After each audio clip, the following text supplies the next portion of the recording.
Assalamualaikum warahmatullahi wabarakatuh. Halo semua, kembali lagi bersama saya Nabila. Pada kesempatan kali ini kita memasuki bab ketiga ya teman-teman pada Mikrotik MTCNA, yaitu Networking Models.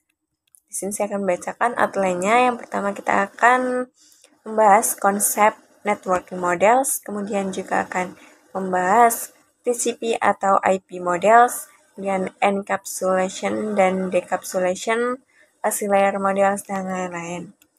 Nah, langsung saja di sini kita masuk ke konsep networking models. Ketika kita berbicara tentang networking models, maka ini identik sekali dengan jaringan komputer ya teman-teman. Sudah kita ketahui bahwa jaringan komputer ini mengacu pada perangkat komputasi yang saling terhubung serta dapat bertukar data dan berbagi sumber daya satu sama lain antara satu dengan yang lainnya. Nah, langkah yang tepat dalam memasuki pembelajaran administrasi jaringan baik Cisco, Mikrotik, atau yang lainnya, kita perlu menguatkan basic fundamental jaringan komputernya terlebih dahulu nih. Nah, untuk menguatkan jaringan komputer itu dengan network models. Untuk terjalinnya proses bertukar data tersebut diperlukan aturan yang mendefinisikan bagaimana kumpulan komputer agar bisa saling komunikasi. Nah, aturan tersebutlah yang disebut dengan networking models ya teman-teman. Jadi bagaimana setiap vendor dapat saling berkomunikasi dengan open standard networking models yang tersedia. Nah, untuk saat ini open standard networking models yang tersedia dan terkenal itu ada dua ya teman-teman, yaitu TCP atau IP model dan OSI model.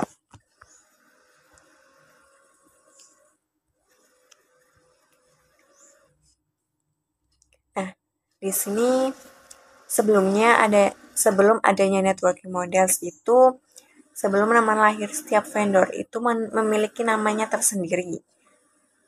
Contohnya 1974 atau seperti ini. 1974 atau SNA ya teman-teman, atau Sistem Arsitektur Network. Jika setiap vendor memiliki namanya tersendiri, akan timbul masalah, yaitu jika suatu jaringan terdiri dari beberapa vendor, lalu setiap vendor ini memiliki nama tersendiri, maka timbul kesulitan untuk menghubungkan antar vendor. Karena memiliki nama tersendiri, maka dari itu dibukalah open networking models, yaitu sebagai pembuka agar setiap vendor dapat saling komunikasi dan bertujuan untuk menjembatani antara vendor tersebut. Jadi setiap satu vendor hanya menggunakan satu networking saja, satu networking yang sama, baik itu OSI atau TCP. Nah, dan di sini OSI ini dibuat oleh International Organization for Standardization atau ISO ya teman-teman. Kemudian ini OSI model ini untuk pembelajaran. Kemudian yang TCP atau IP model ini dibuat oleh DoD atau Department of Defense. Ini sangat familiar sekali ya teman-teman. Dan kita masuk ke TCP atau IP model. TC atau IP model ini merupakan jenis networking model yang saat ini common digunakan. Yang sekarang terkenal itu TCP atau IP ya teman-teman. Walaupun OSI itu sebagai model pembelajaran, tapi tujuannya sama. Nah, setelah open networking models eksis lahir, maka setiap vendor dapat saling berkomunikasi karena menggunakan jenis networking models yang sama.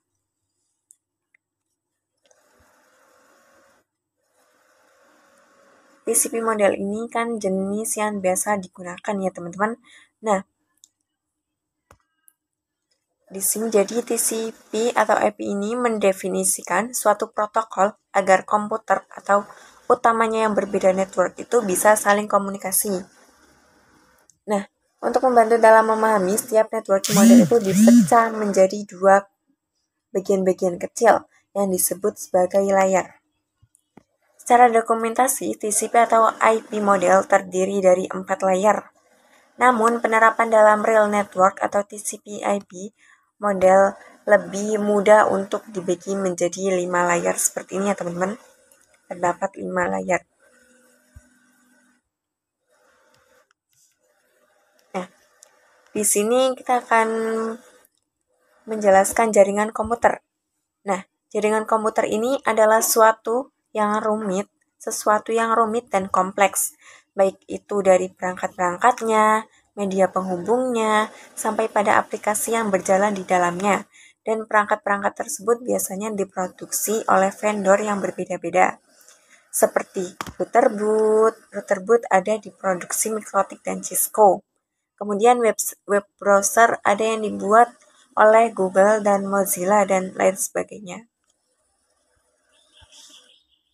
Kemudian di sini bagaimana sih cara kerjanya? Nah, caranya adalah dengan membuat beberapa lapisan fisik hingga non-fisiknya.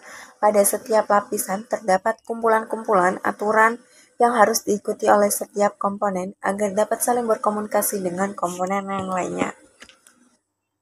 Nah, seperti ini ya teman-teman. Nah, ya seperti ini ya teman-teman. Aplikasi layar berfungsi sebagai antarmuka dengan aplikasi mengatur bagaimana aplikasi dapat mengakses jaringan dan kemudian membuat pesan-pesan berskala. Di antara contoh service dari aplikasi layar itu seperti HTTP, HTTP/3, kemudian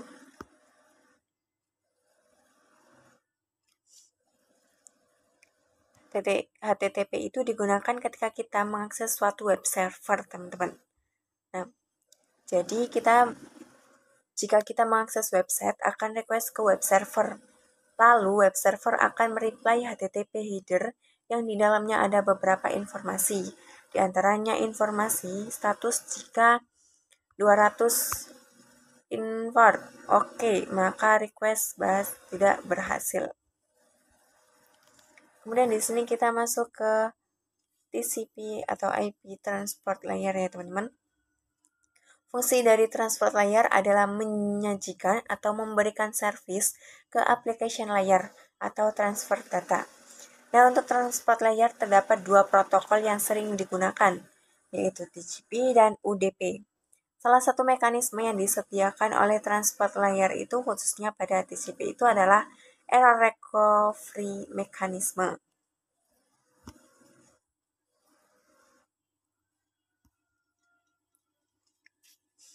Nah, dan seperti ini cara kerja error recovery mechanism itu ketika ada klien request ke web server, ini lalu reply-nya terdapat tambahan, tidak seperti di aplikasi layar. Pada bagian transport layer HTTP header dan data akan ditambahkan TCP header yang nantinya akan dibungkus menjadi segmen yang kemudian akan ditransport ke perangkat jaringan. Lalu ketika sudah request lalu ada paket yang lain, maka akan melakukan request ulang. Tapi jika UDP tidak melakukan request ulang. Kemudian di sini kita masuk ke materi yang berikutnya yaitu TCP/IP network layer. Nah, untuk network layer hanya terdapat satu contoh yaitu IP. Dan IP menyediakan dua fitur yang sangat penting, yaitu addressing dan routing, yang dimana berfungsi untuk menangani konektivitas dan pemilihan jalur. IP ini adalah nama dari perangkat komputasi yang berguna agar bisa berkomunikasi antar perangkat yang satu dengan yang lain. Nah, addressing ini. Yang pertama terdapat addressing. Ini merupakan nama tetapi dengan angka. Jadi kalau yang addressing itu bahwa IP itu sendiri yaitu memberikan nama pada perangkat di jaringan komputer. Kemudian yang kedua ada routing.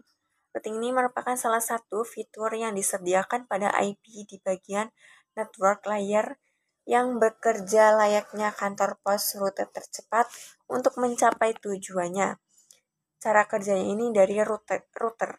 Dan router ini berfungsi mengoneksikan perangkat komputer yang berbeda network. Kemudian yang ketiga terdapat switch, yaitu networknya sama.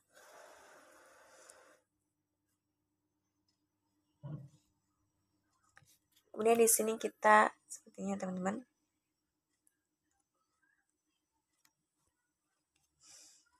Nih, komputer 1 dengan komputer 2. IP Internet Protocol.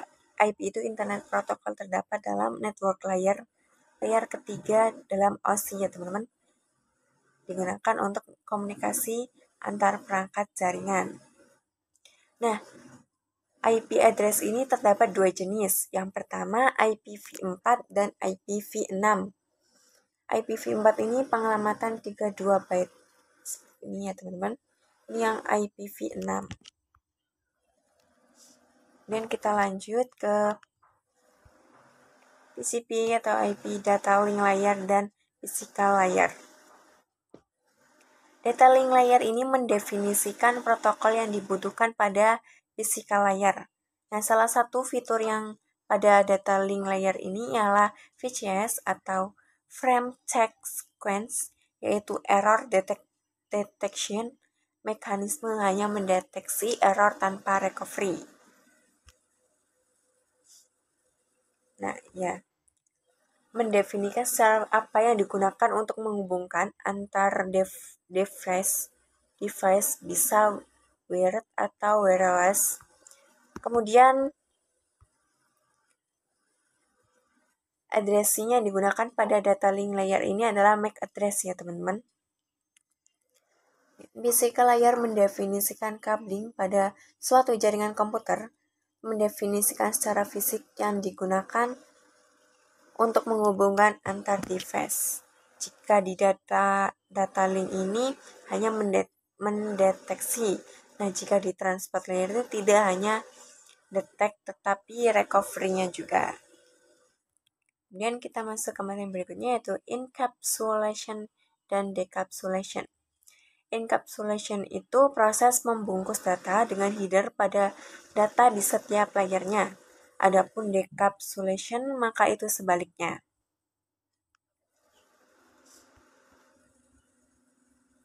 Nah, seperti ini name of TCP IP. Pertama terdapat application layer itu data, kemudian transport itu sama dengan data plus TCP header itu segmen.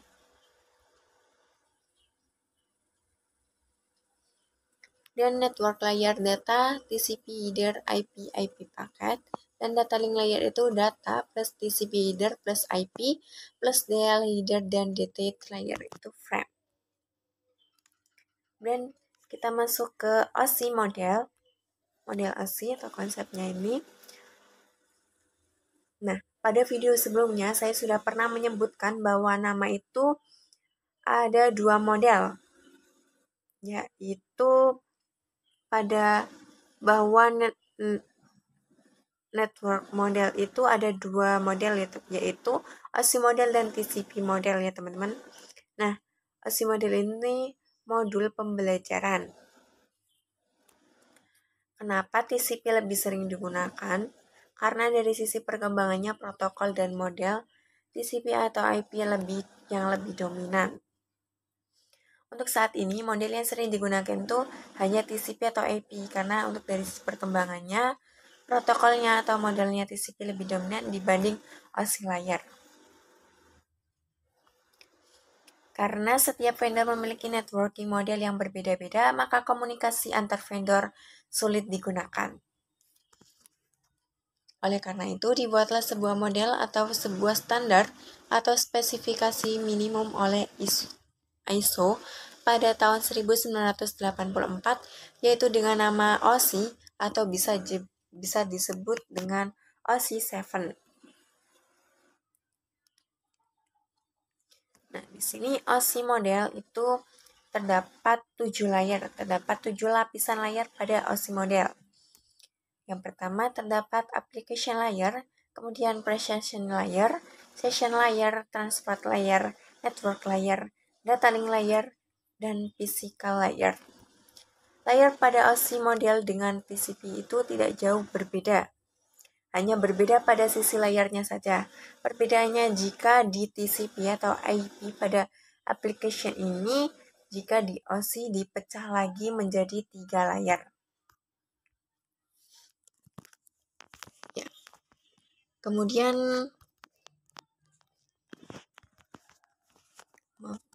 untuk per layer ini berkaitan dengan user interface, data formatting, dan communication session. Ini pada layar ke-57. Kemudian lower layer ini berkaitan dengan bagaimana data itu mengalir. Jadi layar ke-1 sampai 4 itu lower layer, sedangkan yang 5 sampai 7 itu upper layer. Oke teman-teman, cukup sekian pembahasan materi bab ketiga kali ini, networking models. Kurang lebihnya saya mohon maaf. Terima kasih, sampai bertemu pada video yang berikutnya. Wassalamualaikum warahmatullahi wabarakatuh.